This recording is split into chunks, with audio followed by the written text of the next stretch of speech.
Hi, everyone. Good afternoon. It's really great to be here. I know we've had a very intense 2 days, and this is the end spurt, so thank you for joining this session. So my name is Rania, and today I'm going to talk about one of my favorite topics, which is the changing role of HR, especially in this very complex and dynamic environment that we find ourselves in, and how HR can really help to make that happen, using what I've termed as sustainable agility. Now, last year, I wrote with a co-author, Professor Peter Capelli from Wharton, 2 articles which really talked about this notion of sustainable agility in the Harvard Business Review and the People and Strategy Journal. So I'm looking forward to sharing with you the main highlights today.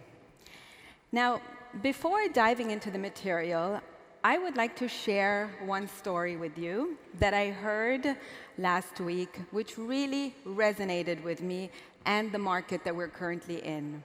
It's from a former colleague of mine, an HR director working in London in a big global company.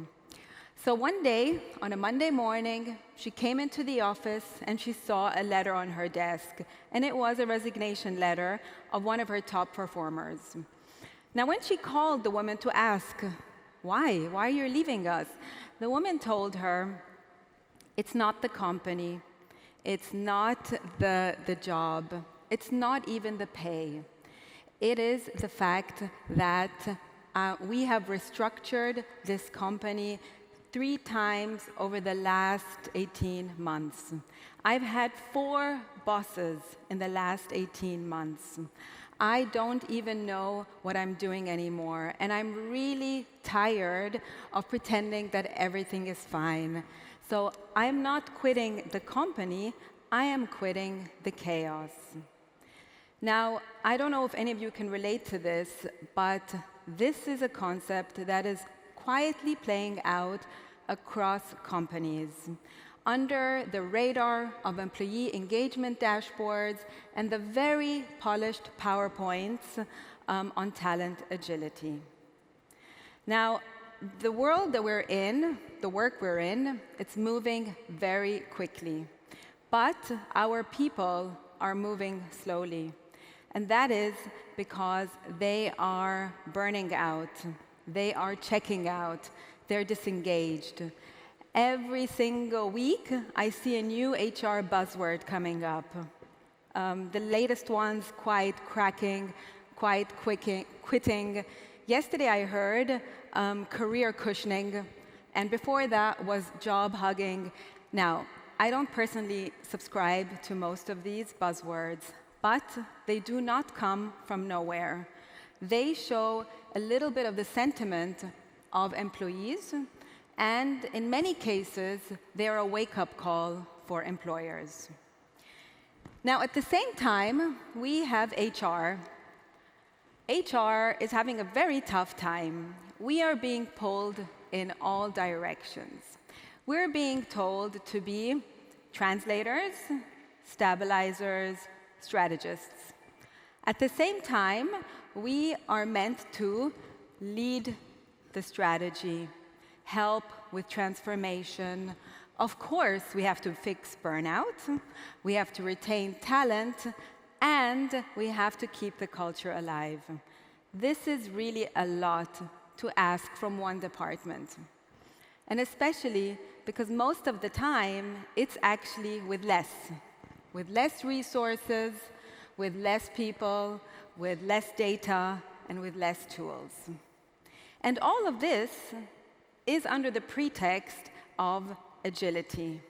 Now, I've heard some great sessions over the last 2 days on agility, but for the purpose of this presentation, I will focus what I mean by agility is the ability to sense change, the ability to adapt quickly, the ability to respond with purpose. So to really move fast, but stay grounded. Now, what does that mean in an organizational context? It means to have a learning organization, to learn continuously, to decide rapidly, to stay flexible and adaptable, and, of course, the notion of collaboration. Now, what we see is that too often, agility gets translated into too much change and very quickly.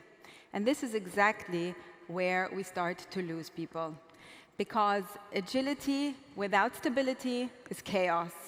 And agility without clarity is simply burning our employees out. Now, before we move forward to what we can do about it, I want to zoom out to really share with you why I think all of these changes are happening. And it is simply because of this notion of alignment. We're all HR professionals. I will not go into the history of HR, how we moved, obviously, from being an administrative personnel function to a strategic HR department. But I will highlight that in the last 2 decades, we have been told to be strategic partners. Now, what does it mean to be a strategic partner? The former CEO of GE once said, it means to be the perfect agent to the CEO, which basically means you do whatever the CEO wants, and which is good for the business, not necessarily good for the employee. Now, alignment is really about aligning. We are meant to align with the strategy, align with the culture, align with skills. But how can you align with something that is changing all the time? I was last year at another conference where one of the CHROs said, we used to change our strategy every 5 years. Then it became every 3 years, then every 2 years. Now we look and we change our strategy potentially every 6 to 12 months. Now, why is that? It is literally because CEOs love the notion of agility, because to them it signifies staying competitive, staying innovative, staying ahead of the game, staying flexible. True, but as we see, the surveys point to something similar, which is, this is a statistic from McKinsey, which showed that 75% of leaders rank agility as a top priority. But, and here's the problem, only 19% of HR leaders say that they really have a truly agile workforce that can move with these changes. This is a huge discrepancy of what the business wants and what we can deliver. And when everything's changing the whole time, we end up with a lot of issues. Now, if we try to hire for every new direction, we end up with a very disjointed workforce. If we try to retrain and train people after every new shifting priority, then we risk burning people out. And if we expect culture to pivot and to change after every reorganization, then we are completely ignoring how change management behavior works. And finally, if restructuring becomes the default response to uncertainty, all it does is create instability. Now, agility is the holy grail, but very often do we stop to think agile for whom and at what cost? So the real question, I would say, at the moment, is how can organizations continue to be agile, continue to do what they want, to improve, to innovate, but without burning out our people? Now, and here, HR's new role, really, this should be HR's new role. It is about not surviving change, but helping to change and shape the change as well. And one way of doing this is what we propose by sustainable agility. Now, sustainable agility is really about adapting quickly, but without breaking your people. We propose here 5 factors to take into account. This should not be regarded as another HR checklist, but rather it should be regarded as a kind of new model for human-centered transformation. So let me take you through these 5 factors. The first one is create awareness of the true costs of change. This might seem very obvious, but you would be surprised how many leaders do not have that information or that information is incorrect. If you ask a CEO, what is the cost of turnover? They will say something along the lines of, it's $4,000 per employee. That is just wrong, because it is typically 2 to 3 times an employee's annual salary when you factor in lost productivity, impact on teams, onboarding, training, and so forth. That is extensive. And the problem is that we keep doing the same thing over and over again. We restructure, we lay off people, we rehire, and we repeat. Now, what can HR do about this? Well, we have to step in, not just with empathy, but with evidence.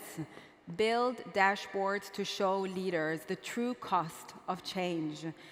Make sure you have indicators like burnout indicators, exit trends, real cost of turnover in real currency, internal mobility data, levels of staff engagement after each reorganization.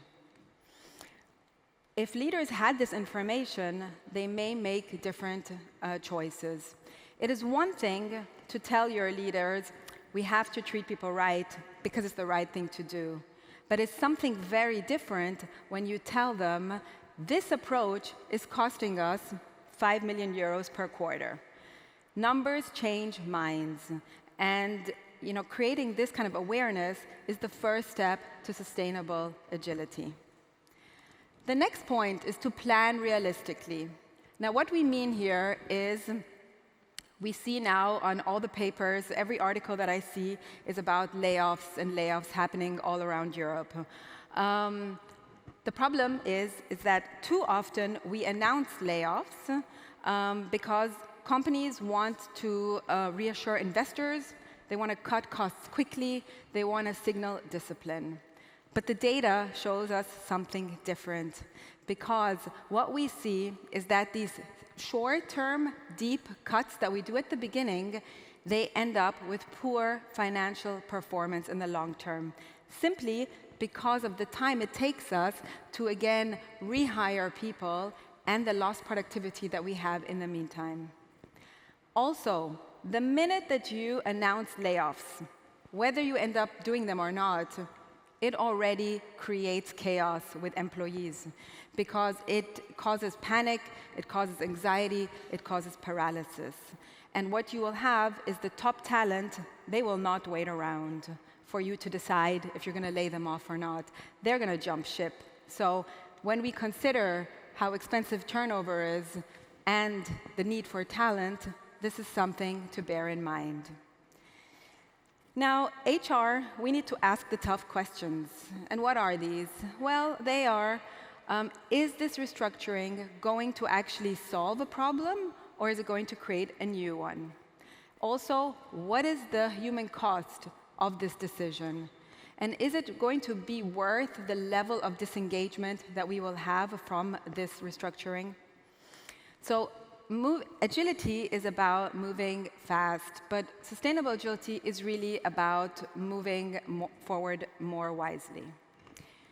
The third area to address is addressing stressors. Now, when companies see their employees are stressed, what do they typically do? Well, they give them the opportunity to have wellness-being apps, here's a free yoga class at lunch. That is all well and good, but it is only tackling the symptoms and not the root causes. And when we dig deeper and we try to find out what is stressing employees out, there's 2 factors. The first one, fear of technology and AI. The second one is serial restructuring and reorganization. And why is that? Because both of these end up with the same question. Am I still going to have a job after, because of AI? And am I still going to have a job because of this restructuring? We also see the numbers. The numbers here are very telling because it signals the level of change fatigue that employees have. In 2016, when asked, employees supported change, 74% said yes, they would support. This number has fallen to 43% by 2022. I couldn't find actually the number for now, but I have no doubt it would be half of that as well. So once again, what is HR's role here? HR's role, well, we need to measure stress the same way that we measure productivity. We need to put all of these credible stress indicators on a dashboard to show our leaders. And we need to hold feedback sessions and listening sessions with our employees. We've heard over the last 2 days the importance of involving employees in how things are done. And you really need to create this, as we know, the safe space so that employees can talk, can feel heard without any repercussions. I think it is so unfair of employers to expect employees to be endlessly resilient. But what we can do is try to remove the barriers, practices, and obstacles that do cause unnecessary strain. The fourth area is develop people. I know, it sounds so logical that you have to develop your people, right? I mean, this is HR 101 that I was personally studying in 1996, so I understand it sounds very basic, but the irony is that we don't. We expect our employees to really be future ready, have all the skills, be adaptable, but we give them basically not much to work with. We don't prepare them. We especially don't prepare management. So here, really, what I see is that MIT, they came up with a study that showed that the average employee gets half a day of training per year. Half a day. That is not development, that is simply a compliance exercise. So, the impact we see is huge because only 10 to 20% of roles are filled internally, which means people are going out to the external market instead of building talent from within. And it also, if you've seen any survey over the last 2 years of why employees leave their job, one of the most cited reasons is a lack of career progression, development, and growth. What can we do about it? Well, the obvious answer is to develop employees, but it doesn't necessarily have to lead in promotions. It can also be lateral kind of developments. We see a lot of organizations now, they are focused on really building talent, internal talent marketplaces, and these are a great way to let employees be in the driver's seat of their own development. Usually they can offer different things like job swaps, lateral moves, horizontal mobility, job rotation, stretch assignments. So when we talk about development, we are talking about things that enhance your skills, that increase your exposure, and that also, increase your networks. And that is also part of development. Now, the fifth and last factor that I want to tackle is communicate expectations. Well, do you know what employees really, really want is honesty. What they want is to be told truthfully what is happening, why it's happening, and how it's going to affect them. And I think here, what we see is really that change hurts the most when it comes as a surprise. And also, silence creates a vacuum that employees use to make up their own stories, their own gossip, and usually it's worst-case scenario. So HR's job here is to be radically transparent, even when we don't have the full answers. Something along the lines of, yes, the company is still shifting, our priorities are shifting, our strategy might change again, but we will try to train you, we will try to support you, and we will involve you as much as possible. I think when people understand the why for something and they're given a little bit of the how in the decision as well, they can accomplish much more than we give them credit for. So just to bring it all back together, what I said before about the role of HR as being really a strategic partner. But now we see the shift. And the shift is that the business needs us to be, again, an employee advocate. And why is that? Simply because number one priority for CEOs is talent. And we all know as HR professionals that without people, there can be no strategy and there can be no transformations. And how can we become employee advocates again?